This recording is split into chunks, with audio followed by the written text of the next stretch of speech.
It is important for us to remain culturally competent when interviewing the client and caregiver, reviewing an assessment, and providing feedback of a client who is from a different culture. In our interview portion, this is a time to get crucial information from the client and or the caregiver. Has the client been exposed to more than one language?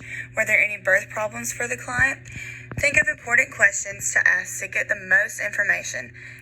Is there an obvious dialect you can assume the patient has that has to do with their background? I think this is a time that we can see truly what we are dealing with and what culture background we have in front of us. Some important factors to keep in mind when interpreting an assessment. The cultural background of a client.